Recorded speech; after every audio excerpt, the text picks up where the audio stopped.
Jury model क्या है, कैसे ये कार्य करेगा, और सबसे महत्वपूर्ण सवाल ये है कि जो पेशा कानून की चर्चाएं हम कर रहे हैं, जिस विषय पे मुद्दे पे हम बात कर रहे हैं, उससे आम नागरिकों को क्या फ़ायदा होगा। क्योंकि कभी कभी लोगों को जानकारी नहीं होती है और जानकारी के अभाव में लोग भ्रम में रहते हैं। तो इस बात पे थोड़ा सा स्पष्ट कीजिए। देखिए, एक तो ज्यूरी मॉडल है, ऑलरेडी लागू है। अब उसका लागू होने से क्या हो रहा है, दो चार चीज़ें मैं बताता हूँ। अब देखिए, खूंटी का पूर्वी क्षेत्र जो अफीम की खेती के लिए बहुत चर्चित है, यहाँ ना सिर्फ जिला प्रशासन बल्कि पूरा ही राज्य का प्रशासन उसको रोकने के लिए लग गया, पूरा पुलिस महकमा लग गया, उसके बावजूद रोक नहीं पाया। लेकिन ज्यूरी गांव का ग्राम सभा ने निर्णय लेके अफीम की खेती को गांव से हटा दिया, ख़त्म कर दिया। उसी तरह शराबबंदी वहाँ पे किया, चूँकि वहाँ पे शराब बिकता था, लोग आते थे, वहाँ पे लड़ाई झगड़ा होता था, महिलाओं के साथ छेड़खानी वगैरह होता था, ये सब चीज़ों को रोक दिया। ज्यूरी मॉडल ने क्रिएट किया वहाँ पे अल्टरनेटिव लाइवलीहुड का स्रोत, सिमिया लता का खेती वहाँ पे है, लाह की खेती सिमिया लता के द्वारा। उसके अलावा बच्चों के लिए वहाँ पर चिल्ड्रेन होम वो लोग शुरू कर रहे हैं, जिसमें से छोटे 3 साल के छोटे बच्चे हैं वहाँ पे रहेंगे, उनको जो है कि खाना पीना सब कुछ मिले, देखभाल। और गांव की 2 महिलाओं को वहाँ पे रोज़गार दिया जा रहा है 6-6 हज़ार रुपया का, और वो लोग दिन भर देखेंगे, और ताकि बच्चों के माँ जो हैं, पिता हैं, वो काम कर सकते हैं। तो ये सब चीज़ें आ रही है। उसके अलावा वहाँ पर विकास के लिए जो योजना बनाई गई, सांसद महोदय को, विधायक महोदय को दिया गया है, अभी डीसी को भी दिया जा रहा है। धीरे धीरे सारे स्रोत वहाँ पे खुल रहे हैं। इवन सरकार के यहाँ से वहाँ का महिला ग्रुप को 6 लाख रुपया मिल गया अनुदान के रूप में, चूँकि ये ज्यूरी मॉडल देखने के बाद में। तो वहाँ बहुत कुछ चीज़ें, आर्थिक के स्रोत, लाइवलीहुड के स्रोत बढ़ रहे हैं, शासन की शक्ति। गाँव में बालू है, नदी गुजर रही है, गाँव का बालू को ग्राम सभा उपयोग कर रहा है। गाँव का सीमाना के एरिया में जितने भी, चाहे आप उसको जीएम लाइन बोलिए, जंगल बोलिए, सब पर ग्राम सभा का अधिकार है।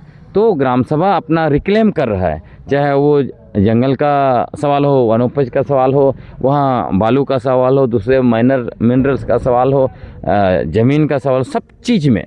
तो ग्राम सभा एक तरह से अपनी शासन और की शक्ति और अधिकार जो है पेशा कानून के तहत, उसको उसने वहाँ पे सुचारू रूप से संचालित कर दिया। और आपने कहा आम लोगों को क्या फ़ायदा मिलेगा, तो अब देख ही रहे हैं, लोगों का लाइवलीहुड खुद बढ़ रहा है।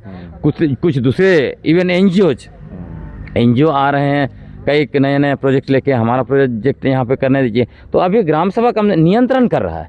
ग्राम सभा बाहर का कोई भी एनजीओ को स्वतः वो घुस नहीं सकता, उसको देख रहा है कि इसको लेना है नहीं लेना है, उसका परियोजना कैसा है, तो देख रहा है। उसी तरह जो है बहुत सारे लोग, ऐसी बड़ी ताकतें हैं जो झारखंड में नफरत फैला रहे हैं, तभी एक एक ग्राम सभा में नफरत फैलाने वाले लोगों को भी रोका जाएगा। ग्राम सभाएं फैसला ले रहे हैं कि हम लोग अमन चैन से रहना चाहते हैं, यहाँ पे कोई धार्मिक नफरत या किसी तरह का नफरत जो है कि सबका नफरत नहीं चलेगा। तो ग्राम सभा कदम बढ़ा रहे हैं, हर तरह से आपको दिखा जाएगा आने वाले समय में। ये ग्राम सभा जैसे ही प्रोग्रेसिव तरीके से काम करना चाहेंगे। यहाँ लैंड एक्विजिशन का बहुत समस्या है। जैसे आप देखिए बुढ़मू में बिना ग्राम सभा की सूचना या अनुमति दूर, ग्राम सभाओं को सूचना तक नहीं दिया गया, और वहाँ 1500 एकड़ खेती की ज़मीन का ड्रोन सर्वे कर लिया गया, और वहाँ स्मार्ट सिटी बनाने की योजना है, और बाहर के 1.5 लाख लोगों को बसाना है। आप सोचिए, जब भूमि अधिग्रहण अधिनियम 2013 जो है उसका धारा 41 में स्पष्ट है कि अनुसूचित क्षेत्र में बिना ग्राम सभा के पूर्व अनुमति का आप कुछ नहीं कर सकते हैं। उसी तरह पेशा कानून में बिना ग्राम सभा की अनुमति का आप नहीं कर सकते हैं। लेकिन ये सारे कानूनों को दरकिनार करते हुए यहाँ के प्रशासनिक महकमा जो बाहरी है, पूरा प्रशासन बाहर का है, वो लोग जो है कि अपना औने पौने तरीके से कानूनों को, नियम को, सांसद द्वारा पारित कानूनों को बाईपास करते हुए, संवैधानिक प्रावधानों को बाईपास करते हुए काम कर रहे हैं। तो ये सारे चीज़ों को जो है कि रोकने का काम ग्राम सभा करने वाला है। चलिए, आप सुन रहे थे घनश्याम डुंगडुंग जी को, जिनका साफ तौर पे कहना है कि ग्राम सभा की जो नियमावली है जो धरातल पे आ जाएगी, क्योंकि इनके अनुसार तो 1997 से स्वतः ही ग्राम सभा पूर्ण रूप से अनुसूचित क्षेत्रों में लागू है, लेकिन बस एक नियमावली बनानी है और उसे स्वतः लागू कर देना है। इसमें आम जनता को क्या प्रॉफिट मिलेगा, क्या फ़ायदा मिलेगा, आप सुन रहे थे घनश्याम डुंगडुंग जी के साथ। तमाम जानकारियों के लिए बने रहिए झारखंड न्यूज़ 9 पे। तब तक के लिए जोहार।